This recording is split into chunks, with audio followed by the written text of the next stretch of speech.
Oestrogen mails में भी होता है और वुमेन्स में भी। जी जी। तो इसमें मतलब ये जैसे आपने बताया कि वुमेन्स में तो ये नॉर्मल वेजोडाइलेशन और वेजोकंस्ट्रिक्शन का काम, तो मेल्स में भी यही काम कर रहा होता है, मतलब इसकी यही होता है कि वेजोडाइलेशन और वेजोकंस्ट्रिक्शन करवा रहा है। जी।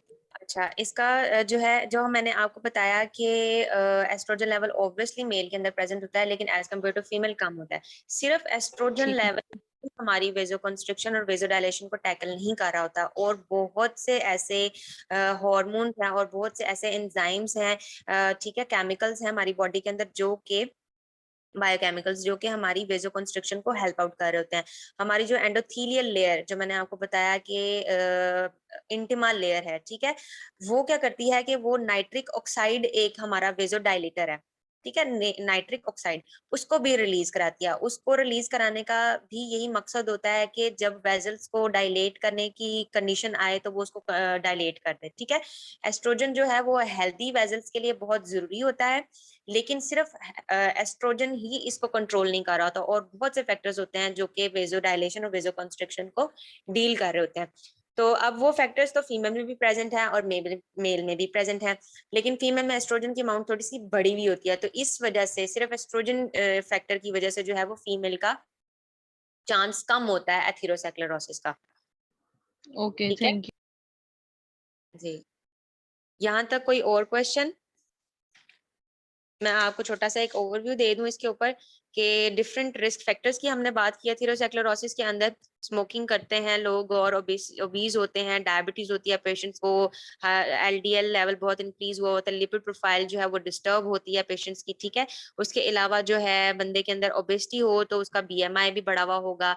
हमने पेशेंट का वेस्ट टू हिप रेशो भी चेक करना है, ठीक है। उसके अलावा हमने जो प्रॉपर एक न्यूट्रिशन केयर प्रोसेस का सिस्टम होता है कि सबसे पहले हम पेशेंट की असेसमेंट करते हैं, ठीक है, एंथ्रोज की लेते हैं सारा कुछ, और फिर उसके बाद उसकी बायोकेमिकल फाइंडिंग्स में मैंने आपको उसके टेस्ट वगैरह बताए हैं, ये टेस्ट करवाते हैं जिनसे पता चलता है कि पेशेंट के अंदर एथेरोस्क्लेरोसिस का रिस्क कितना है, ठीक है। फिर उसके बाद हम क्लिनिकल साइंस एंड सिम्टम्स देखते हैं, क्या पेशेंट का वेस्ट टू हिप रेशियो कितना है, ये सारी चीजें हम मेजर करते हैं, वेट सर्कमफेरेंस मेजर किया जाता है।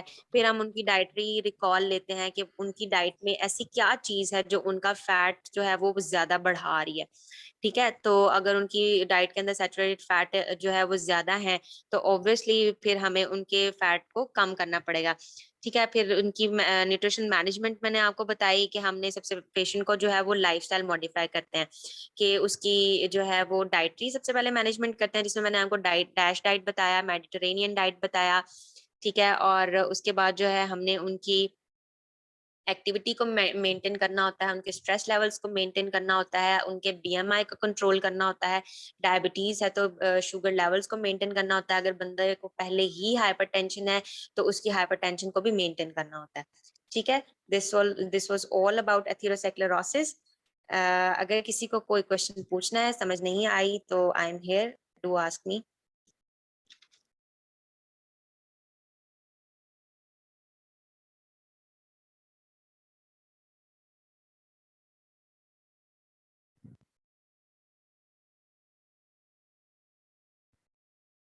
ठीक है, I will share it.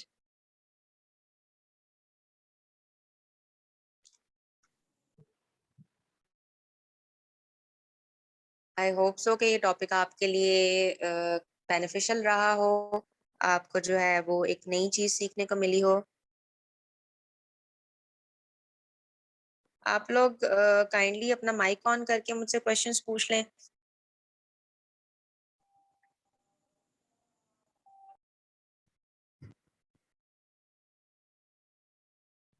Students, आप लोगों के जो भी क्वेश्चंस हैं आप लोग पूछ लें, चैट बॉक्स में पूछ लें या माइक अनम्यूट करके पूछ लें।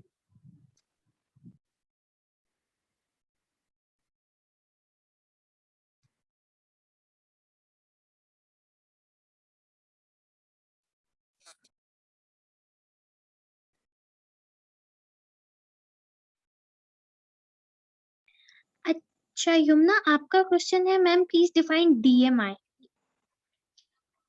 In diet.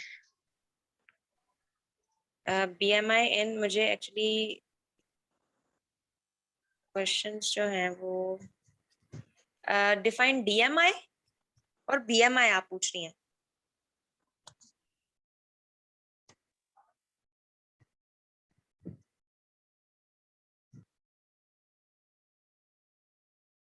Are you asking about BMI?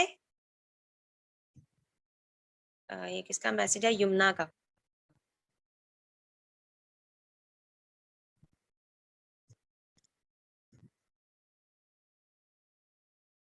ठीक हो गया।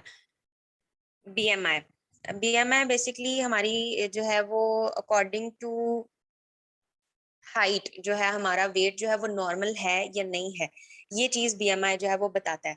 ठीक है, और बॉडी फैट परसेंटेज भी जो है उससे पता चलती है BMI से। और BMI से यही मालूम होता है कि पेशेंट जो है वो अंडरवेट है अपनी एज के हिसाब से, या अपने वेट और हाइट के हिसाब से, या फिर ओवरवेट है, या फिर वो ओबेसिटी क्लास 1 क्लास 2 या मॉर्बिड ओबेसिटी में फॉल कर रहा है। ठीक है, बेसिकली BMI जो है वो पेशेंट की फैट परसेंटेज को बताने में हेल्प आउट करता है। Any other question? Yes ma'am, Ishat Fatima question है कि varicose veins be the science of atherosclerosis. ठीक होगा। वेरिकोज वेन्स, देखिए मैंने आपको जो है वो एथेरोस्क्लेरोसिस का रीजन बताया कि एथेरोस्क्लेरोसिस जो है वो बेसिकली एथीरोमा फॉर्मेशन की वजह से होता है। एथीरोमा कैसे फॉर्म करता है, मैंने आपको सारे मैकेनिज्म बताया कि वो एंडोथेलियल लेयर रप्चर होती है, फिर उसके अंदर चीजें जो है वो एक्यूमुलेट। एथेरोस्क्लेरोसिस ये वर्ड जो है that means the thickening of the blood vessels. ठीक है, hardening of the blood vessels. अब वो हार्डनिंग जो है वो आपकी एथीरोमा की वजह से होती है। ठीक है, तो वेरिकोज वेन्स जो है वो एज सच आपका एथेरोस्क्लेरोसिस को शो नहीं कराती। ठीक है, उसकी वजह से ब्लड प्रेशर रेज कर सकता है, उसकी वजह से आप ब्लड फ्लो के अंदर डिस्टर्बेंसेस आ सकती हैं, उसकी वजह से जो है वो आप हाइपरटेंशन का शिकार हो सकते हो। ठीक है, लेकिन उसकी वजह से आपके वेन्स भी रप्चर हो सकती हैं। ठीक है, कह सकते हैं कि प्राइमरी साइन वेरिकोज वेन हो सकता है, लेकिन जो मेन रीजन है वो इसका एथीरोमा फॉर्मेशन है। एथीरोमा फॉर्मेशन हो, फिर उसके बाद जो है ये सारा मैकेनिज्म चले, then it is known as atherosclerosis. ठीक है, एनी अदर क्वेश्चन? मैम थोड़ा सा वेजिटेरियन डाइट के बारे में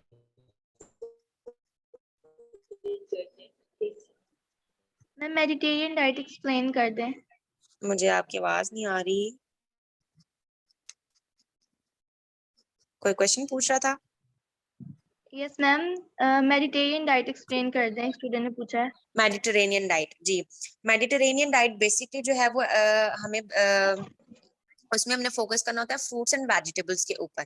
ठीक है, फ्रूट्स एंड वेजिटेबल के ऊपर कंसंट्रेट करने का क्या रीजन है कि अगर हम फ्रूट्स को पील के साथ कंज्यूम करें, वेजिटेबल्स को जो है वो पील के साथ कंज्यूम करें, या हाई फाइब्रस वेजिटेबल्स हैं हमारे पास जैसे कि ग्रीन लीफी वेजिटेबल्स आ जाती हैं। ठीक है, इनके ऊपर अगर हम फोकस करें तो क्या होता है कि बॉडी के अंदर फाइब्रस अमाउंट बेहतर होती है।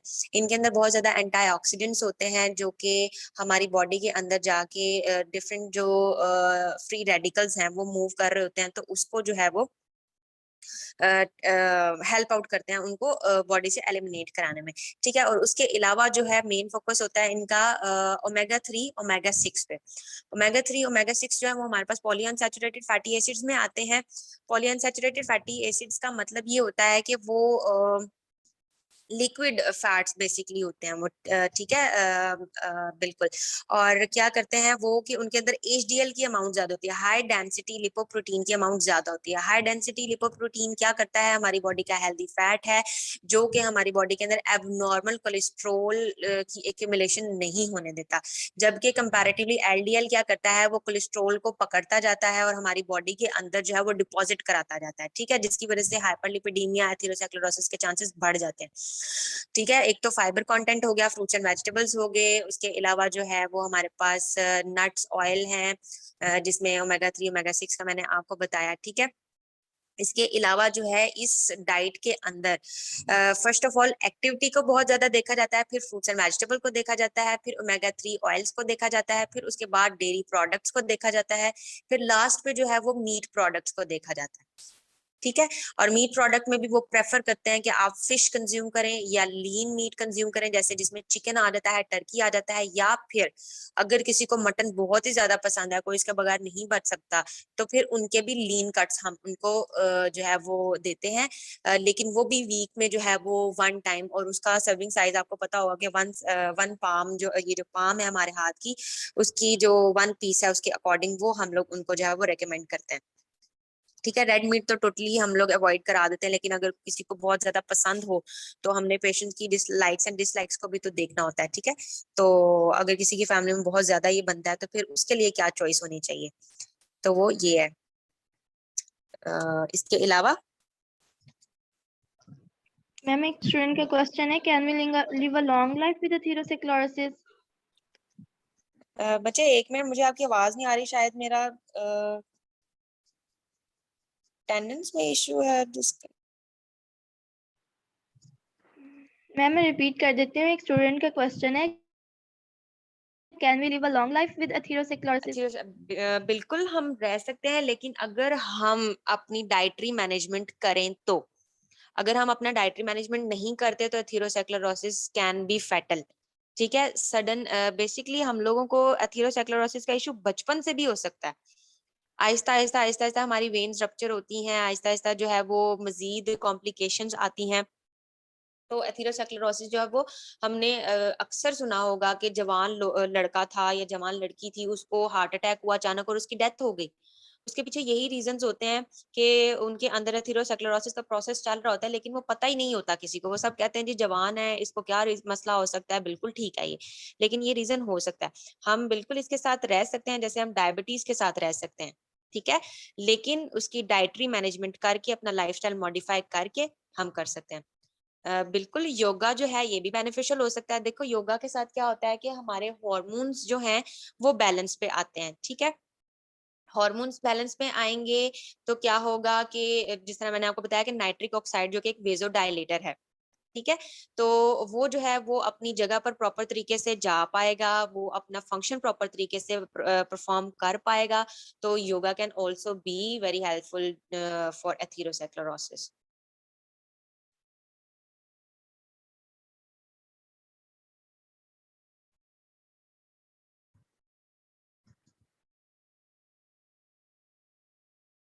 Any other question?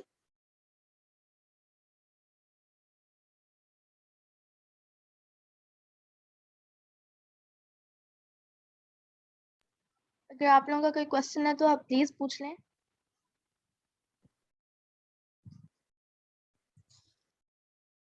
I hope कि आप लोगों को समझ आई हो इस टॉपिक की। थोड़ा सा कॉम्प्लिकेटेड था, बट मैंने पूरी कोशिश की है कि मैं आपको एक्सप्लेन करूं।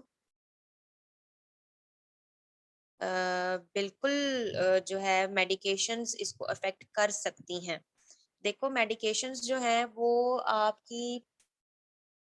आपका एक मसला ठीक करती हैं, तो दूसरा मसला जो है उसके साथ